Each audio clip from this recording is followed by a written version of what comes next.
Welcome to CoreLogic's housing market update for June 2023, brought to you by First National Real Estate. Our national measure of home values recorded a third consecutive rise last month, with the pace of growth accelerating sharply to 1.2%.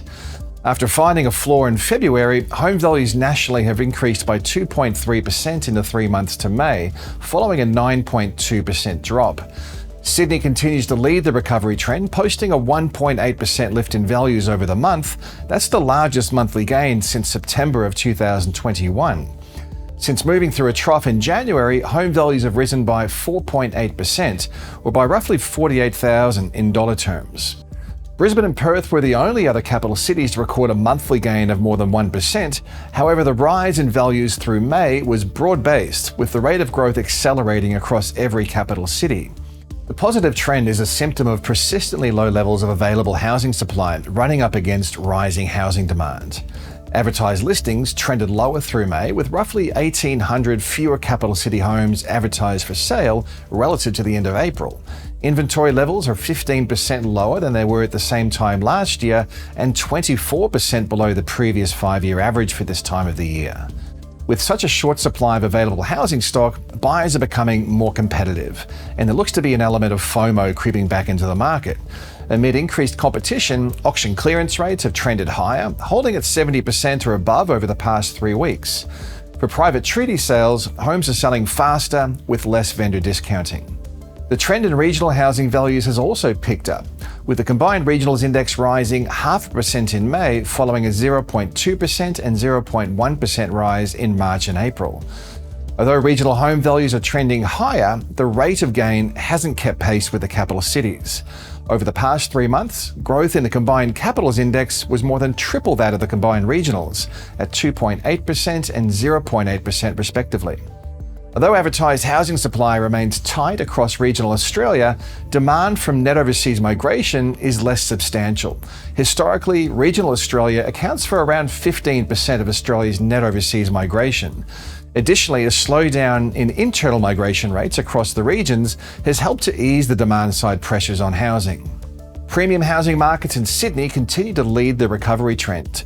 After recording a larger drop in values, Sydney's most expensive quarter of the market stands out with the highest rate of growth, gaining 5.6% over the past 3 months, compared with a 2.6% rise in the more affordable lower quartile values.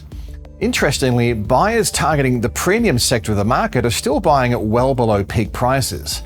Although values across more expensive homes are rising more rapidly, at the end of May, dwelling values across Sydney's upper quartile remained almost 12% below the January 2022 peak.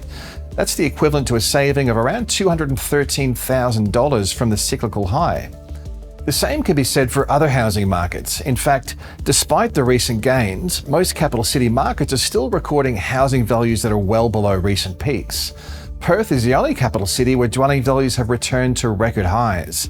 At the other end of the spectrum is Hobart, where values remain the lowest relative to the city's recent cyclical peak in May last year, down 12.6%. While advertised supply remains well below average, home sales have shown some subtle upwards movement, with the number of capital city dwelling sales rising over the past 3 months to be the highest level since July last year. While capital city home sales are well below the recent highs recorded in late 2021, they are roughly in line with the previous 5-year average, with the number of home sales outstripping new listings in the past 3 months.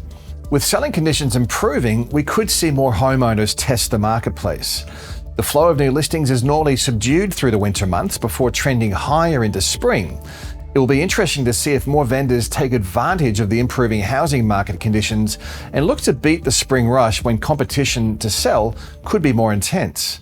Sydney moved into a 4th straight month of growth in May, with housing values up 1.8%, following a sharp 13.8% drop in values between February last year and January this year. Home values have increased by 4.8%, adding approximately $48,000 to the median value.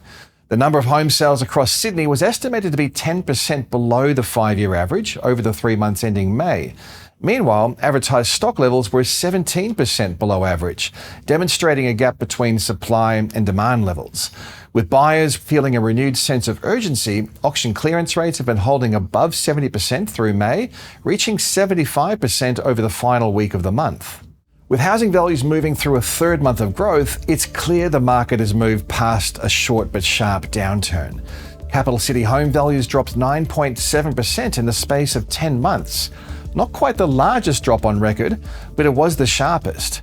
Since finding a floor in February, capital city home values are up 2.8%, but still 7.1% below their peak in April 2022.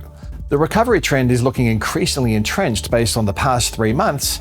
However, the outlook for housing remains highly uncertain, given the possibility of further rate hikes, the potential for higher levels of mortgage stress, and persistently low levels of consumer sentiment. The upwards momentum in housing prices may induce a renewed wealth effect. If households are feeling wealthier, they could be inclined to spend more, which is an upside risk for inflation.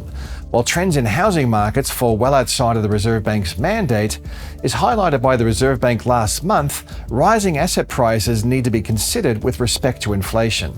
This trend towards higher housing values could be a factor placing upwards pressure on interest rate decisions. If interest rates do rise further, it remains uncertain if this would be enough to reverse the positive trend in housing values. While higher interest rates might quell some of the demand-side pressures as borrowing capacity and sentiment reduce further, demand from record levels of net overseas migration will remain. With rental vacancy rates remaining close to record lows and listing numbers well below average, it's hard to see where this additional housing demand will reside without a material and immediate supply response. Another risk relates to the potential for increased mortgage stress. The coming months will see a sharp rise in the number of fixed-rate home loans reaching term. As more borrowers refinance, we should get a better understanding of how well borrowers are placed to service their debt at a substantially higher interest rate. Helping to offset these risks are tight labour market conditions and a healthy level of household savings accrued. With labour markets expected to remain tight, the risk of distressed selling should be contained. Despite rising to 3.7% in April, unemployment continues to track around generational lows, well below the pre-COVID decade average of 5.5%.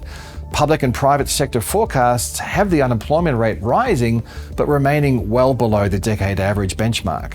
The outlook for housing markets largely rests with the trajectory of interest rates. Economists are divided on the cash rate outlook, highlighting the sheer uncertainty about whether we have moved through a peak in the cash rate cycle or not. Even if the rate hiking cycle is over, the timing of a rate cut also remains highly uncertain. Once interest rates start to reduce, we could see more sustained momentum gather in housing markets. One certainty is that we will always see a great deal of interest in housing markets here in Australia. To keep up to date with all the twists and turns, you can tune into the research pages at our website, CoreLogic.com.au.